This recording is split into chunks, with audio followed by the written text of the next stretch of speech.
Hello, I'm Todd Didier, Senior Communications Manager at the Primary Care Collaborative. Every month, the PCC honors leaders who are helping improve the health of our nation by strengthening primary care. This month, we're thrilled to honor Kyna Fong, the co-founder and CEO of Elation Health, a platform for independent primary care that strengthens relationships between patients and physicians. Kyna, thank you for joining me today to discuss your work advancing primary care. Thanks so much, Todd. It's an honor to be here. Fantastic. Well, why don't you go ahead, tell us, how did you become a primary care champion, and why are you passionate about supporting access to high quality comprehensive primary care?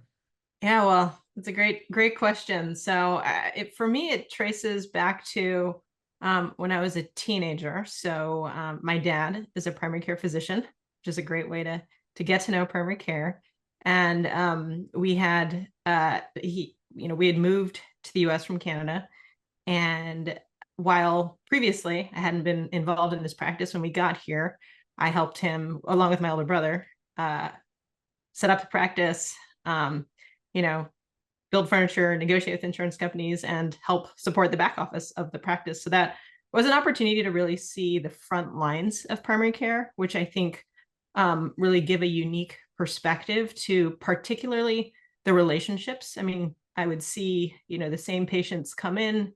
I would see how much they trusted, that relationship with their doctor, my dad, and how much of an impact that made on them, really. And that's where, number one, I became really attuned to the impact and the importance of primary care within our healthcare system. And then, kind of more importantly, pretty passionate about wanting to enable that type of, high quality, personalized, comprehensive care for everyone. It's a type of care I'd want my family to have, my parents to have, my grandparents to have, and if we can enable that for everyone, I think it's extremely powerful. So that's my story. Fantastic. So obviously you're very passionate about finding ways to support primary care because of your personal connection there. Could you tell us a little bit about how Elation Health works to improve both the provider and patient experience in primary care settings? Yeah, absolutely. So just continuing the story, I mean, we, as I grew up and, spent some time in the workforce, we came back and actually built the initial product that became Elation in my dad's primary care practice. So Elation was really built inside of a primary care practice to try to, solve the needs of moving to an electronic digital kind of technology while still really supporting the clinical aspects of primary care. So if you think about most legacy EHRs, they've been designed really around billing and compliance, and so and the clinical aspects have been really added on more as an afterthought after these billing systems have been developed. And that's what we saw when we were looking for an EHR for my dad's practice, which is actually how we eventually ended up starting Elation. So Elation was really built to be what we call clinical first, which means it's designed around the clinical experience and the patient-physician relationship. And that is incredibly, as I spoke about, just incredibly important to deliver high quality, personalized primary care. And everything we do at Elation is really built to support the work of primary care, to support that kind of cognitive, longitudinal, comprehensive care that primary care physicians uniquely provide in the healthcare system. And so whether that's enabling advanced models of primary care, or whether that's enabling independent primary care, we focus very much on how we enable primary care to be high quality at scale using our technology. That's fantastic. It sounds like you've really taken, at PCC, we're obviously big fans of the 7 shared principles of primary care. And it seems like you're really putting those into practice, especially person and family centered, and maintaining a continuous high quality relationship. So we love to hear about it. As somebody who's kind of been exposed to the world of primary care for a while now, and who has seen it really in a clinical perspective, but also in a patient and a support role. I'm very curious, what do you see as the most pressing challenges facing primary care today? And how is Elation Health helping address those challenges? Yeah, yeah, great question. Unfortunately, there are many pressing challenges in primary care today. If I were to think about first and foremost, I would say primary care, definitely struggles with just not really being paid well for the work that they do, and that has consequences, right? Like there is a well documented growing primary care shortage that leads to many people in the U.S. not having a primary care physician, despite how important that is. And then the increasing loss of sustainability of independent practice, where we know health outcomes and costs are better because the relationships, uh, are strong and they're connected over time. And so, you can also add, if you talk about pressing challenges, primary care being overwhelmed by the amount of administrative burden that leads to burnout, physician burnout, which is also well documented. There's one thing to do a lot of work that feels productive, that feels like it's helping your patients uh, uh, live longer, healthier lives. But it's a totally different thing when it feels like you have a whole set of, administrivia that are repetitive tasks and documenting or checking off boxes. And unfortunately, a lot of that has fallen to primary care in our healthcare system. So, from an elation perspective, as I mentioned, we're very focused on primary care, and there are a couple of things that we do. There by no means is technology going to solve all of the challenges, but what we can do is strive to make things easier and reduce the burden and relieve the stress of primary care. So whether that's our helping our providers get paid and get credit for what they do using our technology with integrated billing within our EHR product, doing that aspect of things, or really innovating on the forefronts of how do we help independent practices take advantage of new revenue streams in value-based care, where they can get paid for the value of their work rather than just volume, and helping create the ability to participate in value-based care while recognizing that most of the world is still in fee-for-service. So how do you provide the tools to enable them to start moving in that direction where there is revenue, and going back to, primary care struggling with the,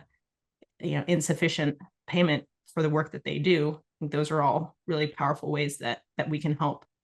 And another aspect of what we're doing at Elation as we think about our product is thinking about how do we reduce the amount of administrative burden and the time that's spent on doing things like documentation, or we talk a lot internally about pajama time, and that is a serious burden and contributor to burnout across medicine, and including primary care.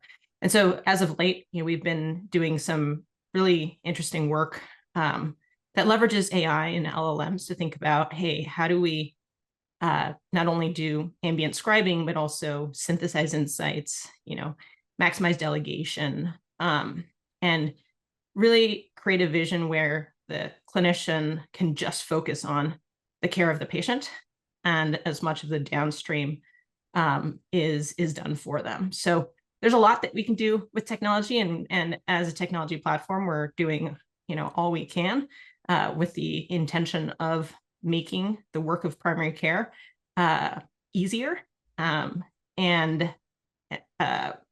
it's one of the most rewarding parts of what we do, for sure.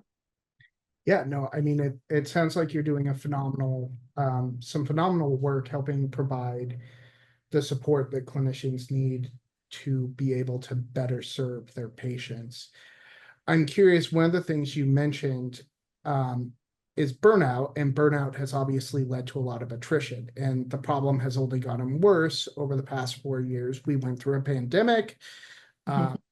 That combined with an already heavy workload and just a dwindling interest in primary care in general has led to us seeing workforce shortages across the country. And I know that Elation, that Kyna, pardon me, that you, Kyna, have been a strong voice for bolstering the primary care workforce. And I'm curious, what steps can policymakers and industry leaders take to strengthen the workforce? And why is it so critical we do?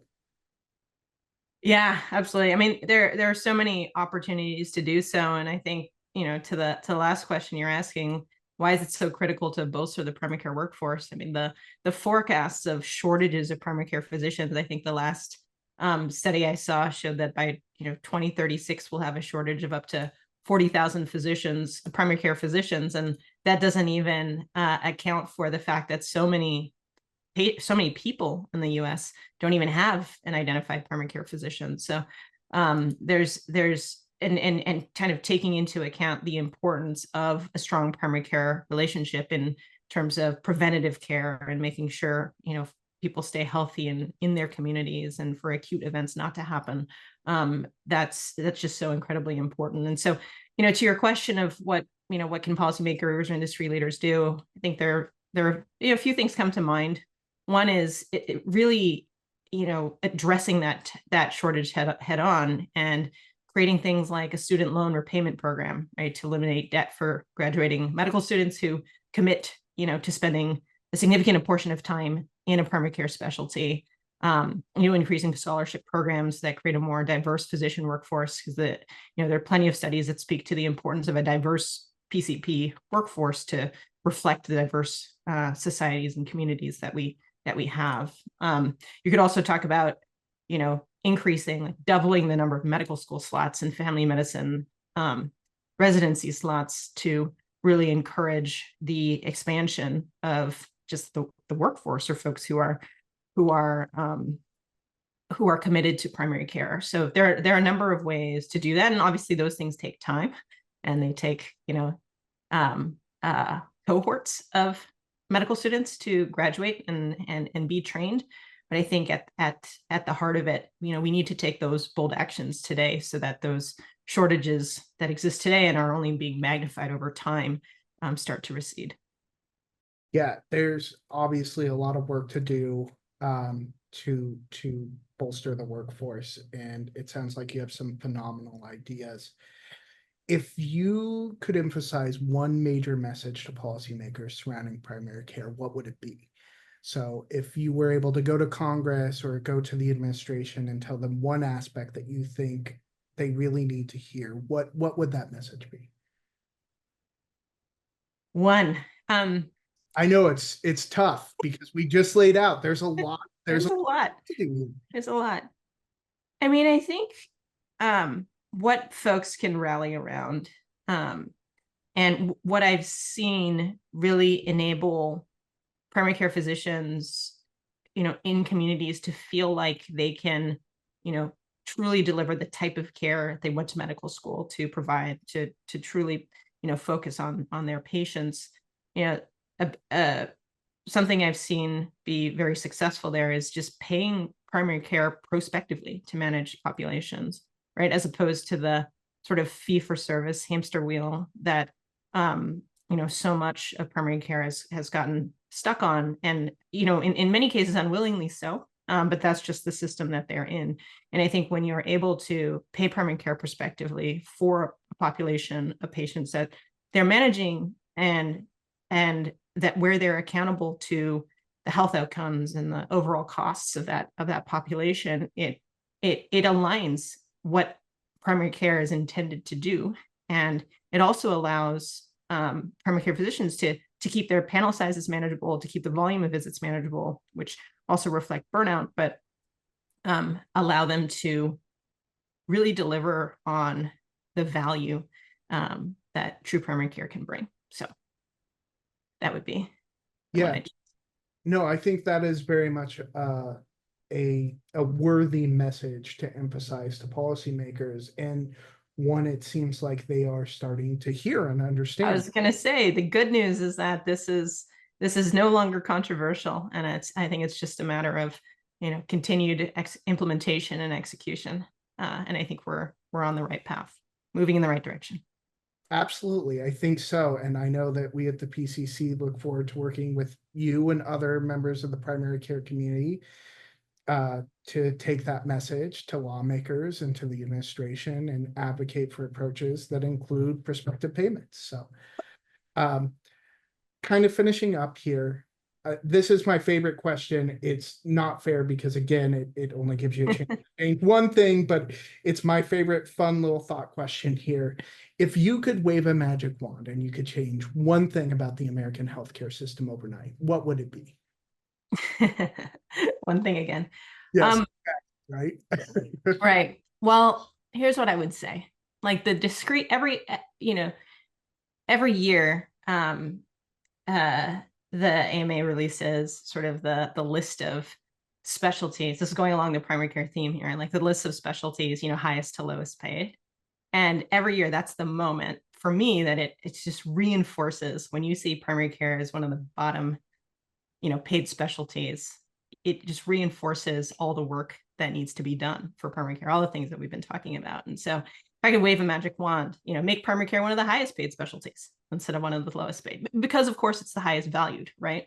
And so we can attract the top talent. We can address some of the workforce issues, and also just bring the proper attention to this critical type of healthcare that's proven to generate tremendous. It's arguably the biggest return on investment in healthcare is an incremental dollar in primary care, saving $13 of downstream spend. So that would be, of course, that would be a reflection of really positive things happening for primary care of the sort we've been talking about today. Absolutely. And I certainly would love to see that happen as well. I think that it would make a huge difference. So I think we at PCC are pretty well aligned on that with you.